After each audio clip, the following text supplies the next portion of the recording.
Manjula apartment के flat number 16 में दो बहनें नक्षत्रा और वेनिला रहती थी। बड़ी बहन नक्षत्रा अपनी पढ़ाई पूरी कर नौकरी कर रही थी और छोटी बहन वेनिला डिग्री कॉलेज में फेल हो गई थी और घर पर रहकर घर का काम संभालती थी। एक दिन दोनों बहनों के एक रिश्तेदार नारायण उनके घर आए। जब नक्षत्रा ऑफिस से घर लौटी तो वो सोफे पर बैठे हुए थे। उसने नारायण चाचा को पहचान लिया। नमस्ते चाचा जी, आप कैसे हैं? मम्मी पापा कैसे हैं गांव में? मैं ठीक हूँ बेटा, और तुम्हारे मम्मी पापा भी ठीक हैं। उन्होंने कहा है कि तुम समय निकालकर उन लोगों से मिलने गांव आओ। क्या करूँ चाचा जी, मुझे समय ही नहीं मिल रहा है। ऑफिस में इतना काम है कि रविवार को भी जाना पड़ रहा है। इसीलिए मम्मी पापा से कहिएगा कि वो ही आए। अब तो फसल काटने का समय हो रहा है, हो सकता है उसके बाद वो लोग आ सके। ये सुनकर तो बहुत अच्छा लगा। कम से कम आप तो हमसे मिलने आए। चाची और छोटी कैसी हैं? आप अचानक ही आ गए। पहले बता दिया होता तो मैं आपके लिए कुछ अच्छा इंतजाम करती। मैं सुबह करीब 11 बजे से आया हुआ हूँ, लेकिन न तो चाय पी है और न ही खाना खाया है। बस पानी पीकर बैठा हुआ हूँ। जाने की ही सोच रहा था। ये क्या कह रहे हैं चाचा जी? वेनिला तो घर पर ही है। Vanilla, vanilla. बहन की आवाज सुनकर वेनिला हॉल में आई। जब हमारे घर पर कोई रिश्तेदार या बुजुर्ग आते हैं तो उनका ख्याल करना चाहिए ना? हाँ, तुम हमेशा मुझे बेवकूफ कहकर अपनी हेकड़ी दिखाती हो, इसीलिए मुझे कुछ समझ नहीं आया। अच्छा, अब जो कह रही हूँ ध्यान से सुनो। अगर कोई घर आए तो उन्हें अंदर बुलाकर सोफे पर बिठाते हैं और फिर उन्हें कुछ पीने के लिए देते हैं। फिर खाना बनाकर उन्हें गर्मा गर्म खाना परोसते हैं। ये कभी नहीं भूलना।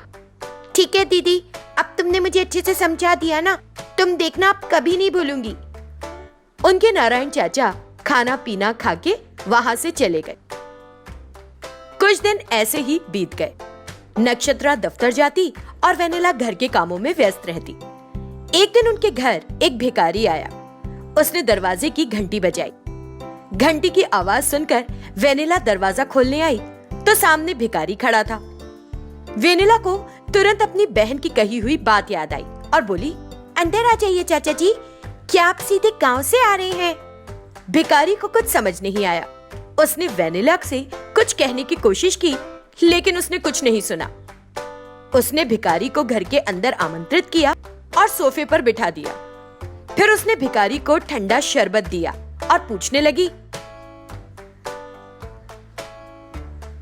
चाचा, बहन और चाची कैसे हैं? बताइए ना। अब मैं तुम्हारा चाचा नहीं हूँ, एक भिखारी हूँ। क्या तुम्हें मुझे देखकर समझ नहीं आ रहा? देख नहीं पाती हो क्या बेटी? लगता तो नहीं आंखों को देखकर। आप कुछ मत कहो, मैं आपके लिए खाना तैयार करती हूँ। मैं सोच रही हूँ कि गर्मा गर्म चिकन करी बनाओ, आप खाना खाकर आराम कर लेना। हे भगवान, मैं तुम्हारा चाचा नहीं हूँ, मैं एक भिखारी हूँ, भिखारी। भिखारी उसे कहता रहा, लेकिन वेनिला ने एक ना सुनी। उसने जल्दी से दोपहर का खाना तैयार किया और खाने की मेज पर लगा दिया। फिर उसने भिखारी को खाने की मेज पर आने को कहा। उसके बैठने के बाद वेनिला ने गर्मा गर्म चावल और चिकन करी एक साफ सुथरे केले के पत्ते पर परोसा। खाना देख भिखारी भी भूल गया कि वो भिखारी है और स्वादिष्ट भोजन का आनंद लेने लगा। वेनिला उसे अच्छे से खाते देखकर बड़ी खुश हो रही थी। तभी डोरबेल बज उठी और इससे भिखारी जरा घबरा गया। आप खाना खाइए, मैं खोलती हूँ दरवाजा। भिखारी को खाना जारी रखने के लिए कहकर वेनिला दरवाजा खोलने गई। देखा तो नक्षत्रा दफ्तर से घर आ गई थी। भिखारी को खाने की मेज पर बैठे खाने का स्वाद लेते वो चौंक गई। उसे बड़ा गुस्सा आया। ए आदमी, कौन हो तुम? मैं एक भिखारी हूँ। ये बहन बहुत अच्छी है, इनकी वजह से मुझे भरपेट खाने को मिल गया आज। बहुत अच्छी है ये। अगर तुम एक मिनट भी और यहाँ रुके तो पता नहीं मैं तुम्हारा क्या हाल करूंगी। ये सुनते ही भिखारी ने जल्दी से चावल और करी अपने बैग में डाली और वहां से छूमंतर हो गया। उसके बाद नक्षत्रा ने अपनी बहन से पूछा कि उसने ऐसा क्यों किया, लेकिन उसके जवाब को सुनकर वो चौंक गई। कुछ दिन बाद जब नक्षत्रा दफ्तर से घर लौटी तो घर पर ताला लगा हुआ था। नक्षत्रा ने अपनी बहन को कॉल किया। तभी वेनिला ऑटो से घर पहुंच गई। नक्षत्रा ने देखा कि उसकी बहन सब्जियों का एक थैला लेकर आ रही है। नक्षत्रा को देखकर, दीदी तुम कब आई? बस अभी। सब्जी तो हमारे घर के पास ही मिल जाती है। ऑटो से कहाँ गई थी तुम? मैं रायतू बाजार गई थी क्योंकि वहाँ सब्जी बहुत सस्ती मिलती है ना। रायतू बाजार से 10 रुपए की बचत करने के लिए तुमने ऑटो में 500 रुपए खर्च कर दिए। हाँ, बेवकूफ कहीं की। ओह हाँ। नक्षत्रा वेनिला पर खूब चिल्लाई, लेकिन वेनिला को कुछ समझ नहीं आया। तब उसने सोचा कि सबका कोई फायदा नहीं। उसे वेनिला की ऐसी हरकतों की आदत हो चुकी थी। एक दिन कटोरी में चावल रखकर वेनिला कुछ सोच रही थी। तभी, वेनिला क्या कर रही हो? तुमने मुझे चावल धोने को कहा था ना? हाँ, इसमें इतना सोचने की क्या बात है वेनिला, धो लो। तुमने धोने के लिए कहा, लेकिन ये नहीं बताया कि किससे धोना है, साबुन से?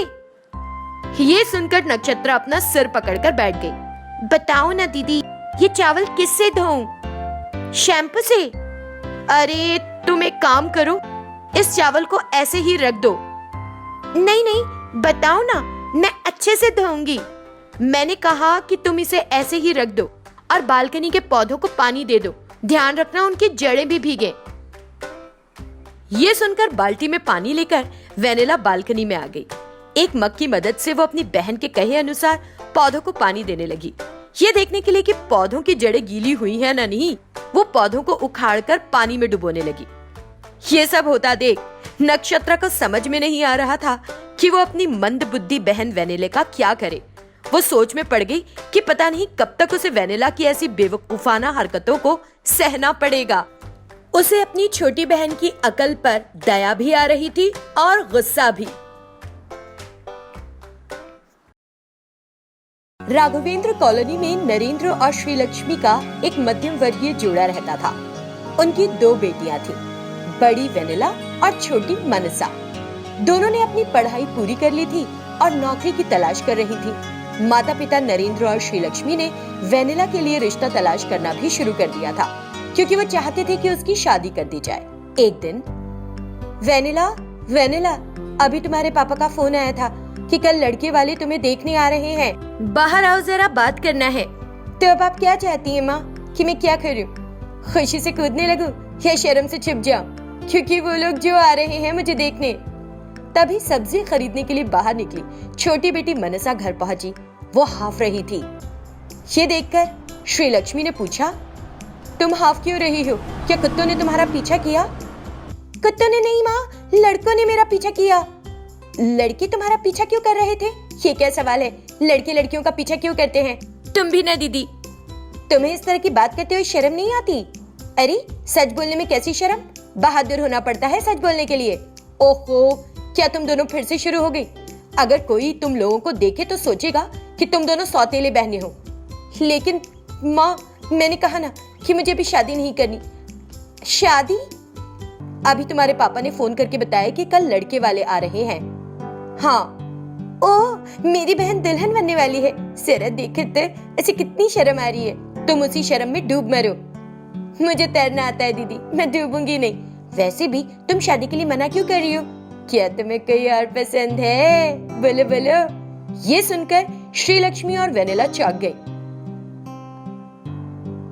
अगर तुम्हारे मन में ऐसा कुछ है तो हमें अभी बता दो, बाद में मुश्किल हो जाएगी। बेहतर होगा कि अभी ही साफ साफ बात हो जाए, बाद में हमारी नाक नीची मत। माँ, ऐसा कुछ नहीं है। वैसे भी ऐसी शक्लें देखकर कौन प्यार करने के लिए आगे आएगा? तुम सिर्फ अपनी शक्ल की बात करो दीदी, क्योंकि मेरे पीछे तो बहुत सारे लड़के पड़े हैं। हाँ, हे भगवान, फिर से इसकी कहानी शुरू हो गई। अब पता नहीं ये कहाँ जाके खत्म होगी। वेनिला, कल लड़के वाले आ रहे हैं। पार्लर जाओगी या घर पर ही तैयार होगी? बताओ जल्दी से।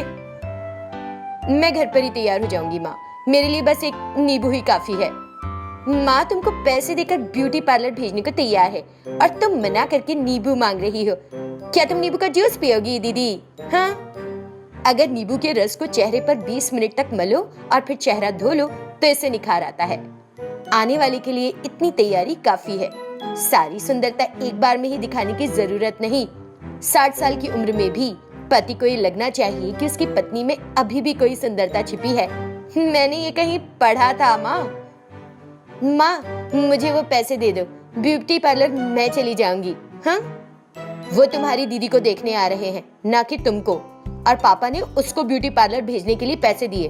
वैसे भी दीदी अभी शादी नहीं करना चाहती, तुम मेरी शादी करवा दो ना। हाँ माँ, शादी का सपना तो ये देख रही है, इसी की शादी करवा दो। सबको बता देना कि मैं इससे छोटी हूँ और मैं भी उसी तरह बर्ताव करूंगी। क्या कहती हो माँ? वो दिन गुजर गया। अगले दिन वेनिला को देखने वाले घर आए। लड़का चंदर, उसकी माँ अपर्णा और पिता राजाराम तीनों आए थे और सोफे पर बैठ गए थे।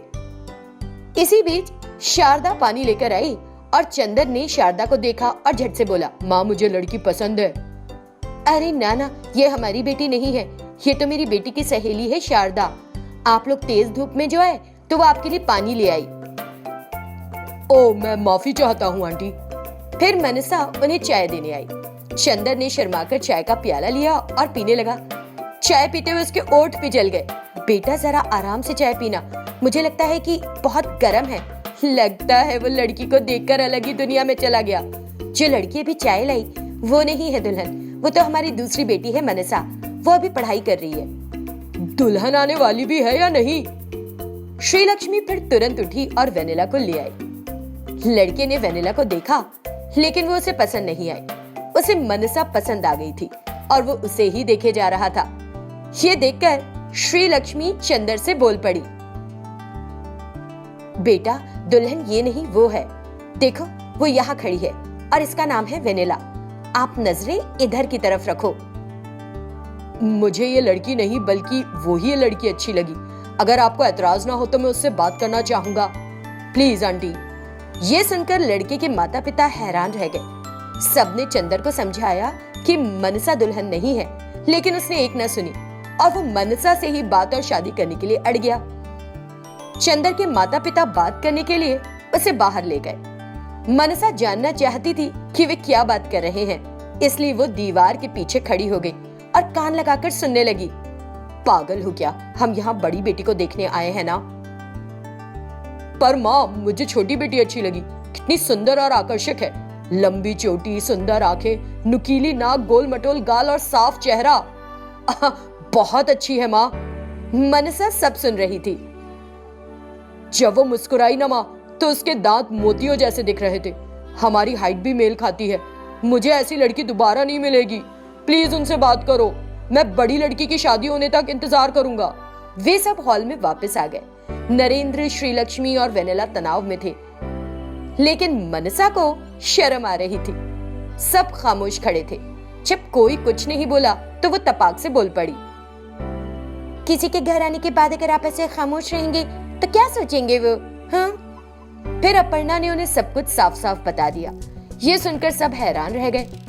वेनिला को मनसा की सुंदरता की तारीफ अच्छी नहीं लग रही थी। उसे अपनी बहन मनसा पर बहुत गुस्सा आ रहा था। नरेंद्र और श्रीलक्ष्मी ने कह दिया कि जब तक बड़ी बेटी की शादी नहीं हो जाती तब तक वो छोटी बेटी की शादी नहीं कर सकते। चंदर और उसके माता पिता वहां से चले गए। कुछ दिन बाद, माँ मुझे कुछ उपाय बताओ जिससे मेरे बाल झड़ने बंद हो। ये तो तुम मुझे बताओ कि मुझे क्या करना चाहिए। तभी मनसा वहां आई। बालों के झड़ने की समस्या के बारे में वो बोली, दीदी बहुत ही आसान है, सुनो। नींबू और काली मिर्च के बीज बनाकर पेस्ट बना लो, फिर उस पेस्ट को स्कैल्प पर लगाकर कुछ देर के लिए छोड़ दो। बाद में बाल धो लो, देखना बालों का झड़ना कम हो जाएगा। मनसा के उसे उपाय बताने के बाद लगता है मनसा को अपने लंबे बालों और सुंदरता पर बड़ा घमंड हो रहा है। देखना आज रात क्या करती हूँ मैं, अकल ठिकाने ले आऊंगी इसकी। उसने मन में सोचा और जब मनसा रात को बिस्तर पर गई तो वेनिला ने मनसा के बाल काट दिए और फिर धीरे धीरे सारे बाल साफ कर दिए। वो हंसने लगी और अंदर ही अंदर खुश हुई। अगले दिन उसने ऐसा दिखावा किया जैसे उसे कुछ पता ही ना हो। सुबह जब मनसा उठी और देखा कि उसके सारे बाल मुंड गए हैं, उसे अपने बालों के लिए बहुत दुख हुआ। उसके पिता ने एक विग लाकर उसे दे दी। एक दिन चंदर और उसके माता पिता शादी के प्रस्ताव के बारे में बात करने के लिए फिर से उनके पास आए। चंदर को मनसा पहले तो कहीं दिखाई नहीं दी। वेनिला ने मनसा को बुलाया तो वो चुपचाप आकर वहां बैठ गई। चंदर को समझ में नहीं आया कि हुआ क्या। वो उससे बात करने की कोशिश करता रहा, लेकिन उसने कुछ खास दिलचस्पी नहीं दिखाई। इसके बात न करने की वजह मुझे पता है, इतना कहकर उसने तुरंत मनसा की विग हटा दी। उसे इस हालत में देख चंदर वहां से 9-2-11 हो गया और वेनिला हंस दी।